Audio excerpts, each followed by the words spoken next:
wamejawa, lakini ikafika mahali wakaanza kuwa baridi, wakaanza kupungua, wakaanza kupungukiwa. Naye Roho wa Bwana kupitia Paulo akatumwa, kama vile asubuhi ya leo Roho wa Bwana aliye juu yangu ananitumia kunena na kanisa asubuhi ya leo. Kwa nini? Tulianza vizuri katika roho, tulikuwa tumejawa, tulikuwa tunamhofu Bwana, tulikuwa tunamtumikia, hata hakuna siku ungetamani kupitwa na ibada yoyote inayomhusu Yesu. Lakini ikafika mahali tukasahau ule upendo wa kwanza uliokuwa ndani yetu, ambao tulikuwa tukitamani kila wakati kumwabudu Jehova, kukaa katika uwepo wake. Kwa nini? Ilifika mahali tukapungukiwa. Je, tunataka kumaliza katika mwili? Kanisa, Yesu Kristo amekaribia kurudi. Je, akija saa hizi utakuwa namna gani? Hiyo ni swali la kila mmoja. Maandiko yanasema muda si punde, ama muda sio muda, Kristo atadhihirishwa, na wote ambao wanamwamini watafananishwa na yeye. Wana wa Galatia ambao wameitwa na maandiko wajinga, ambao wanatamani kumaliza katika mwili, Kristo akiwa amekaribia kurudi, umeacha njia za Mungu, umeacha wokovu wa kweli, ukaambatana na njia ya uovu. Sauti ya Bwana inasema siku ya leo, it is a time to go back. Ni wakati wa kurudi katika njia. Haleluya! Maana siku inakuja Kristo Mwana wa Mungu adhihirishwe. Amesema tujiandae, tukae kama tumejiandaa, maana hatujui siku wala saa ya kuja kwa Mwana wa Mungu. Kama vile haujuangi wakati wa mwizi kuingia, hivyo ndivyo Yesu atakavyokuja. Maandiko inasema mtu ambaye hajui wakati mwizi anaweza kuja, huanga amejiandaa, huanga amepamba, amefunga nyumba yake, ameweka ulinzi. Kwa nini sisi tumeachilia nyumba yetu ya wokovu, mioyo yetu tukakubalia shetani atawale maisha yetu, shetani akayatawala? Roho wa Bwana anauliza, kwa nini tunataka kumalizia katika mwili? Haleluya! Wakristo, Wakristo, Wakristo, acheni tuamuke. Is the hour to wake up. Ni wakati wa kuamuka kutoka kwa usingizi wa kiroho. Ni wakati wa kuamuka kutoka kwa usingizi. Bwana asifiwe. Hatutakubali wakati Kristo amekaribia sisi kurudi nyuma. Wakati kama huu ndio tunastahili kuwaka moto wa injili ya Bwana. Ni wakati kama huu unastahili uinuke useme, matendo yangu kuanzia leo yavutia mtu ambaye hajaokoka. Ni watu wangapi wametamani maisha unayoyaishi? Ni watu wangapi wametamani njia unayopitia?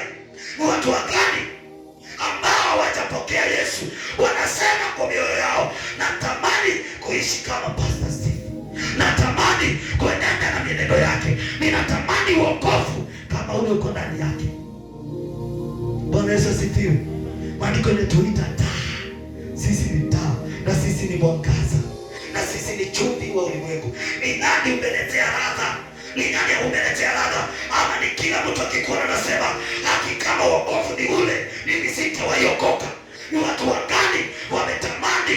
Ama ni kila mtu akikuona nasema hapana, huyo mtu hajaokoka, anajifananisha. Maandiko inasema utakuwa na utofauti kati ya wale wanaotumikia na wale wasiotumikia. Utofauti wako na yule mtu ambaye duniani ni mgani? Utofauti wako na yule mtu anasengenya, yule mtu analewa, yule mtu anafanya usherati, utofauti wako na yeye ni mgani? Ni lazima tujiite mkutano, tuambie Mungu, maneno yetu yalainishwe. Mungu, njia zetu zilainishwe, zifanane na njia zako. Wale walio na matumaini ya kuja kwa Kristo, maandiko inasema wao wamejiandaa, wao wamekaa tayari, wao wamesafisha mioyo yao, wao wamesafisha maisha yao, ili anapokuja apate makao, apate kukaa ndani yao. Mungu anaweza kaa ndani yako kweli? Anaweza ishi ndani ya huo moyo ulio mgumu, moyo ulio mzito, moyo uliojaa wivu, moyo uliojaa masengenyo? Yesu hawezi akakaa, anahitaji moyo safi. Bwana asifiwe. Ribakatayabosaya. Jesus, sanctify our heart, purify our heart, oh Lord. Bwana tuoshe, tutakase. Anasema kwamba hakuna nyumba unaweza nijengea niishi, lakini moyo wako inaweza nikaingia na nikapata makao. Lakini kama moyo wako sio safi, mimi Yesu ni msafi, mimi Yesu ni mtakatifu, siwezi kaa nyumba iliyojawa giza. Our body is a temple of the Holy Spirit. Hallelujah. We must separate ourselves. We must dedicate ourselves to God. Let it worship Him. Let it to carry the presence of God. Let it to carry the blessings of the Lord that added no sorrow. Hallelujah. Ni lazima tuwe tayari kubeba uwezo wa Bwana, neema ya Jehova, Roho wa Mungu aishi ndani yetu. Tunapotembea mahali tukipita hivi, utukufu unaonekana. Watu wanasema hakika huyo jamaa amebeba Mungu. Hallelujah. Natamani Paulo akasema, ninachuchumilia yaliyo mbele, siyatazamii yaliyopita, ninatazamia yaliyo mbele. Ninatamani nifanane na yeye, ninatamani nimjue na nijue nguvu ya kufufuka kwake, ili nishiriki mateso yake. Wafilipi 4, Wafilipi 3, I think 4. Unatamani wewe ufanane na Yesu? Mwimbaji akasema, nifanye kama wewe, unifinya.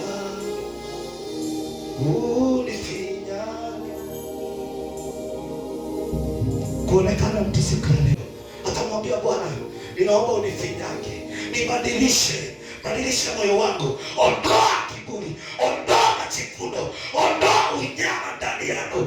Baba, chochote hakiendani nawe kiondolewe. Na kuanzia leo unimpie moyo safi, moyo unaofanana na wako, moyo uliojawa na upendo. Our God is love. It is the nature of God to love. If you don't have love, you are lying yourself, because God is love. Kama una upendo ndani yako, unajidanganya, hujaokoka bado, unastahili ukombolewe, kwa sababu Mungu ni upendo. Kama kazi yako ni kuchukia, kukasirika ovyo ovyo, you don't have God. Even you don't know God, because God is love. God is love. Wanasifiwe. Unastahili kwa wakati wote furaha ya moyo. The joy of the Lord is my strength, and the joy of the Lord is a weapon. Kuna vitu ambazo zikikuta umefurahia zinakosa na mahali ya kuingia, lakini kila wakati ukiwa umenuna, Shetani atafanya makao, atakutumia vile anavyotaka. Bwana asifiwe. Linda moyo wako kuliko vitu vyote ulindavyo, maana ndani ya moyo wako there comes issues of life. Hapo ndio panatoka chemichemi ya uzima wako. Maisha yako, kwa nini maisha imekuwa stagnant? It is because of your heart, not because of the devil. The devil is a liar. The reason why you are stagnant is because of your heart. Watch your heart, purify your heart, sanctify your heart, and you will see the goodness of God. You will see the presence of God moving across your life. You will never struggle. Hallelujah. Hata kama Daudi alifanya dhambi, akalala na mke wa mtu na akaoa, Mungu hakuangalia hiyo. Aliangalia moyo wa Daudi. Huyu mtu ananipenda kiasi, yani he don't value himself. anavunjika. Akifika ni kwa uwepo wa kuniabudu, anaanguka, manguo yanafunguka. Kwa sababu ya nini? Ameelewa that I am worshiping the King of Kings and the Lord of Lords. Akifika ni kuabudu, watu wanaanza kuongea.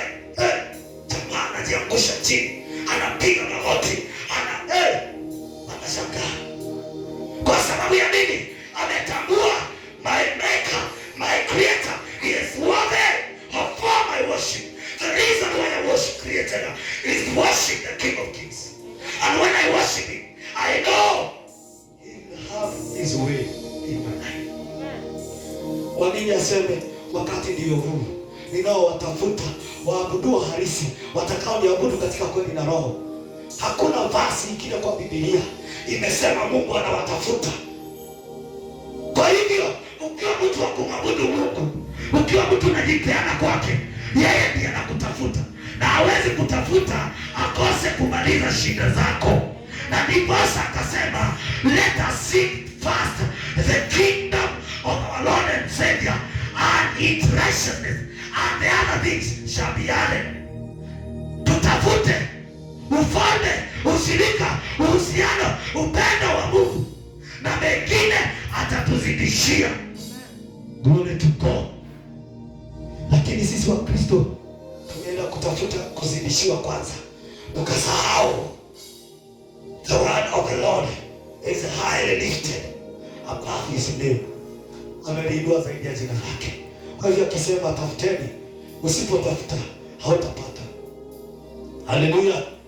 Ni siku gani ulitafuta? Ama unakaa hivi, Mungu anajua mateso yako, kulala njaa kwako, kupigwa na maadui? No. Unafikiria wewe tu peke yake dunia mzima? Ni wangapi ambao wanalala njaa? Ni wangapi ambao wanasema vile unasema? You must do something different. Amen. You must go into the sacred place. He who dwells in the sacred place of the Most High shall abide under the shadow. Hallelujah. You cannot abide under the shadow of the Most High and remain the same. That is a lie. Hallelujah. You must seek first, enter in that sacred place, worship the Lord. Mwabudu Jehovah, mwambie you are worthy, you deserve. I am here, Lord, because I know that you deserve my praises, you deserve my worship. I am here, Lord, because I know that you are the Lord and God Almighty. Hallelujah. You cannot worship the Lord and remain a beggar. Knowing the reason why we are begging, it is because we don't seek the kingdom first. We are seeking the riches of the world. Tunatafuta utajiri wa dunia badala tutafute ufalme wa Mungu kwanza. Haleluya. Na kwa sababu yeye neno lake haliwezi badilika, ndiposa unaona watu wanahangaika. Bwana wamejua kutafuta ufalme wataupata. Bwana sifiwe. Wakristo tuamke. Kuna siku niliishi kwenda kwa Leriko. Nilikuwa naenda na shida peke yangu. Oh my God. Nalia, naomba. Watu wanashika wanafikiria ni shida niko nazo. Wengine wanaongea, lakini I knew that prayer cannot go. Haiwezi kaenda tu hivyo. Hallelujah. Na kuna kitu niliambia Mungu hata before nifungue huduma. Nikamwambia Mungu, I don't want Lord to struggle with the ministry. Sitaki kung'ang'ana kwa mambo ya huduma.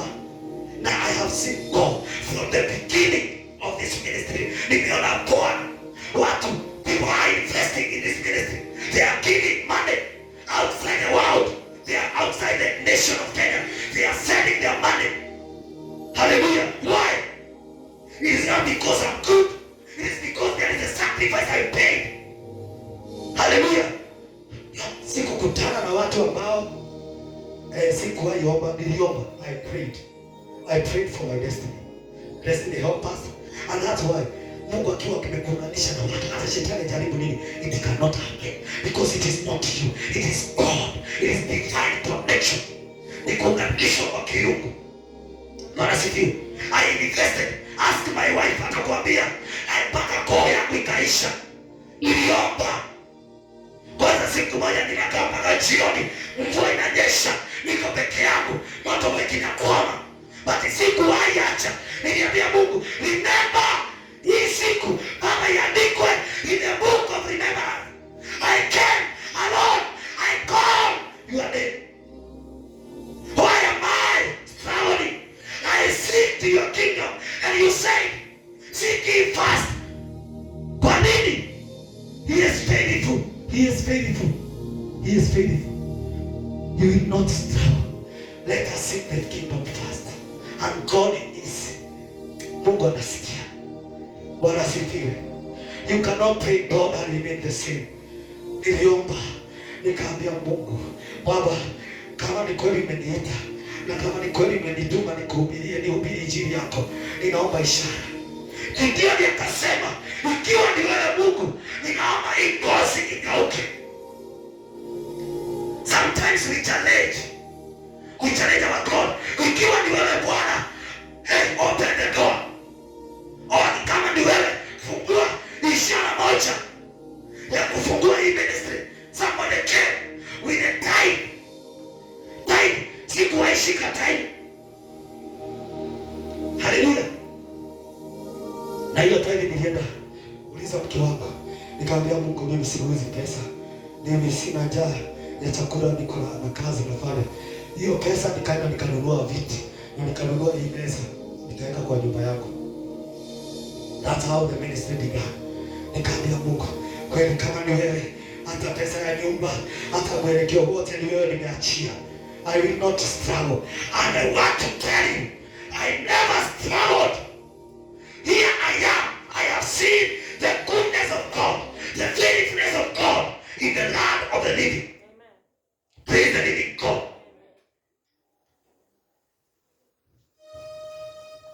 Yeah. Have you seen the goodness of God? Ama umechoka? Andiko linasema Hana akawa hana mtoto.